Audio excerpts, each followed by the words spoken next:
السلام علیکم مائی YouTube family, کیسے ہیں آپ لوگ؟ امید ہے آپ سب لوگ خیر و عافیت سے ہوں گے۔ آج کی ویڈیو میں ہم بات کرتے ہیں لا الہ الا اللہ یعنی کہ کلمہ طیب، جو زبان پر بہت ہلکا ہے لیکن میزان حشر میں بہت بھاری ہے، یعنی کہ بہت وزنی ہے۔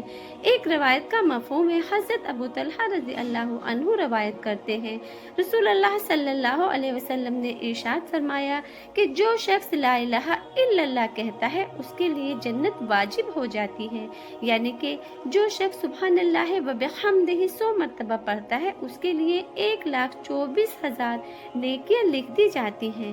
صحابہ رضی اللہ عنہ نے عرض کیا، یا رسول اللہ، ایسی حالت میں تو کوئی بھی قیامت میں ہلاک نہیں ہو سکتا ہے، یعنی کہ نیکیاں زیادہ ہی رہیں گی۔ نبی کریم صلی اللہ علیہ وسلم نے ارشاد فرمایا، بعض لوگ پھر بھی ہلاک ہوں گے، اس لیے کہ تم میں سے ایک شخص اتنی نیکیاں لے کر جائے گا کہ اگر پہاڑ پر رکھ دی جائیں تو وہ دب جائے، لیکن اللہ تعالیٰ کی نعمتوں کے مقابلے میں وہ نیکیاں ختم ہو جائیں گی۔ پھر اللہ تعالیٰ اپنی رحمت سے جس کو چاہے گا مدد فرمائے گا اور ہلاک ہونے سے بچا لے گا۔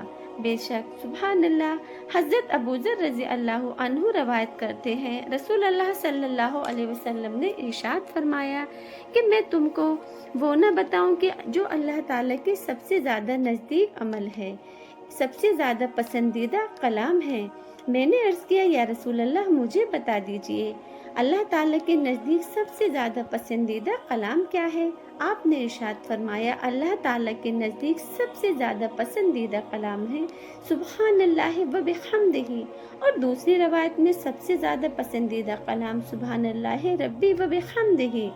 حضرت جابر رضی اللہ عنہ سے روایت ہے، نبی کریم صلی اللہ علیہ وسلم نے ارشاد فرمایا، جس شخص نے سبحان اللہ العظیم و بحمدہ کہا اس کے لیے جنت میں ایک کھجور کا درخت لگا دیا جاتا ہے۔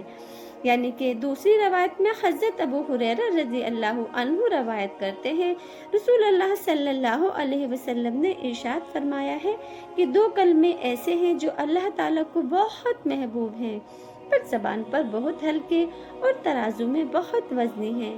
وہ کلمات ہیں سبحان اللہ و بحمدہ سبحان اللہ العظیم۔ جی ہاں، ان کلموں کی بہت بڑی فضیلت ہے۔ صبح فجر کی نماز میں فرض اور سنت کے درمیان یہ تسبیح ضرور پڑھا کریں۔ یہ تسبیح اگر آپ اس کو ورد کر لیتے ہیں تو دنیا میں آپ کسی کے محتاج نہیں رہیں گے۔ اس تسبیح کی بہت بڑی فضیلت ہے۔ ایک روایت کا مفہوم ہے، حضرت صفیہ رضی اللہ عنہا فرماتی ہے، رسول اللہ صلی اللہ علیہ وسلم میرے پاس تشریف لائے، میرے سامنے 4 کھجور کی ٹہنیاں رکھ دی تھیں جن پر میں تسبیح پڑھ رہی تھی۔ آپ صلی اللہ علیہ وسلم نے ارشاد فرمایا، یحییٰ کی بیٹی صفیہ، یہ کیا ہے؟ میں نے عرض کیا، ان ٹہنیوں پر تسبیح پڑھ رہی ہوں۔ آپ نے ارشاد فرمایا، میں جب سے تمہارے پاس آ کر کھڑا ہوا ہوں اس سے زیادہ تسبیح پڑھ چکا ہوں۔ میں نے عرض کیا، کیا یا رسول اللہ وہ مجھے سکھا دیں؟ ارشاد فرمایا، سبحان اللہ عدد ما خلق من شیء، کہا کرو، یعنی کہ جو چیزیں اللہ تعالیٰ نے پیدا فرمائی ہیں ان کی تعداد کے برابر میں اللہ تعالیٰ کی پاکی بیان کرتی ہوں۔ دوسری روایت میں حضرت جویریہ رضی اللہ عنہا سے روایت ہے، نبی کریم صلی اللہ علیہ وسلم صبح کی نماز کے وقت ان کے پاس سے تشریف لے گئے اور یہ اپنی جا نماز پر بیٹھی ہوئی تھی، یعنی کہ ذکر میں مشغول تھی۔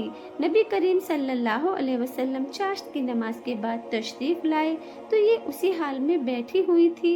نبی کریم صلی اللہ علیہ وسلم نے دریافت فرمایا، تم اسی حال میں ہو جس پر میں نے چھوڑا تھا؟ انہوں نے عرض کیا، جی ہاں۔ نبی کریم صلی اللہ علیہ وسلم نے ارشاد فرمایا، میں نے تم سے جدا ہونے کے بعد 4 کلمے 3 مرتبہ کہے، اگر ان کلمات کو ان سب کے مقابلے میں لایا جائے تو تم نے صبح سے اب تک پڑھا ہے تو وہ کلمے بھاری ہو جائیں گے۔ وہ کلمے یہ ہیں، سبحان اللہ و بحمدہ عدد خلقہ و رضاء نفسہ و زینت عرشہ و مدد کلماتہ۔ میں اللہ تعالیٰ کی مخلوقات کی تعداد کے برابر اس کے رضائے، اس کے عرش کے وزن اور اس کے کلمات کے لکھنے کی سیاہی کے برابر اللہ تعالیٰ کی تسبیح اور تعریف بیان کرتا ہوں۔ سبحان اللہ۔ حضرت سعد بن ابی وقاص رضی اللہ عنہ سے روایت ہے، میں نے رسول اللہ صلی اللہ علیہ وسلم کے ساتھ ایک صحابیہ رضی اللہ عنہ کے پاس گیا جن کے سامنے گٹھلیاں اور کنکریاں رکھی ہوئی تھیں اور وہ ان پر تسبیح پڑھ رہی تھی۔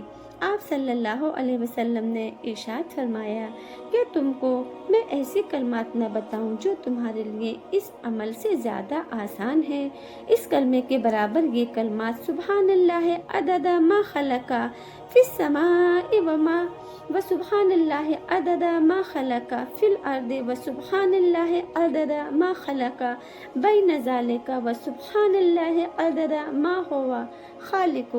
میں اللہ تعالیٰ کی تسبیح بیان کرتا ہوں ان تمام چیزوں کی تعداد کے برابر جو اس نے آسمان میں پیدا فرمائی ہے۔